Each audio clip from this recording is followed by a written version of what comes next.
kita akan bentuk bank emas.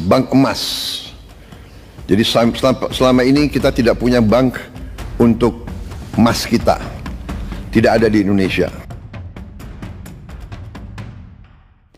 Presiden Prabowo Subianto akan mendirikan bank emas atau bullion bank. Menurut dia, Indonesia selama ini belum memiliki fasilitas penyimpanan emas, sehingga banyak emas dari dalam negeri justru mengalir ke luar negeri.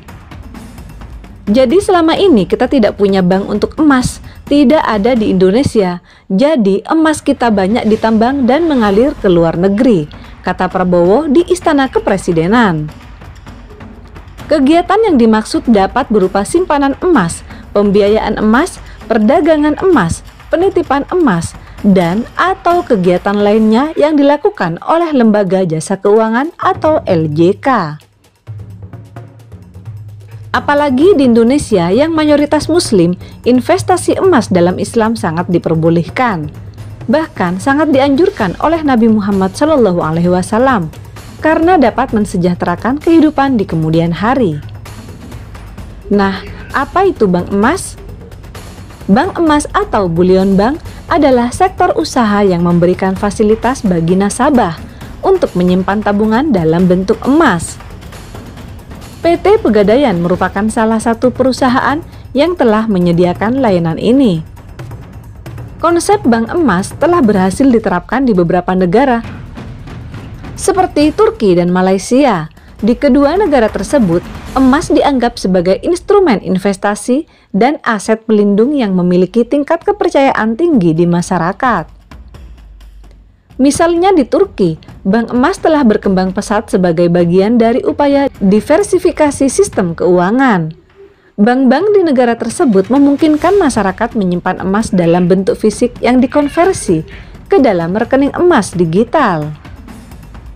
Beberapa bank menyediakan layanan berupa akun emas, transfer emas elektronik, serta deposito emas yang didukung oleh emas fisik yang disimpan dengan aman.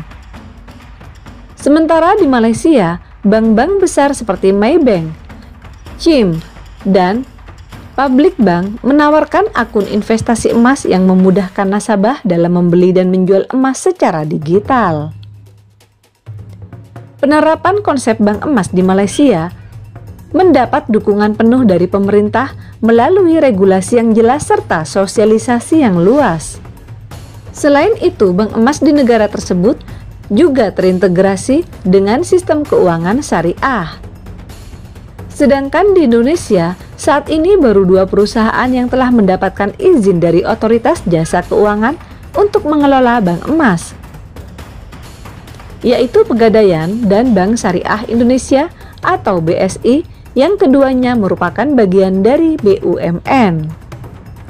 Menteri BUMN Erick Thohir kedepannya mendorong agar perusahaan jasa keuangan swasta bisa turut mengajukan diri untuk mengelola bank emas. Kajian dari Kementerian Perekonomian menunjukkan bahwa pembentukan bullion bank memberikan manfaat bagi berbagai pihak, termasuk pemerintah, industri pengolahan emas, perbankan, dan masyarakat yang memiliki simpanan emas. Bagi pemerintah, keberadaan bullion bank dapat membantu menghemat devisa negara. Sementara itu, industri perhiasan dapat memperoleh emas secara langsung dari bullion bank.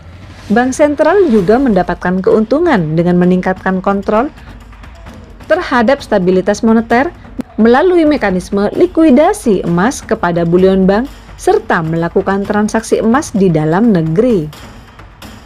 Selain itu, industri pertambangan emas turut merasakan manfaatnya. Perusahaan tambang dapat memperoleh sumber pembiayaan proyek atau melakukan kontrak serah lindung nilai atau forward hedge contract dengan pembeli. Dalam hal ini, bullion bank berperan sebagai penjamin dalam pendanaan proyek yang berkaitan dengan produksi emas atau menyediakan pinjaman emas kepada perusahaan tambang melalui skema forward hedge contract. Selain itu, Menteri Erick Thohir juga menyatakan bahwa melalui bank emas ini pemerintah bisa menciptakan 800.000 lapangan pekerjaan, sekaligus meningkatkan produk domestik bruto atau PDB sekitar 245 triliun rupiah.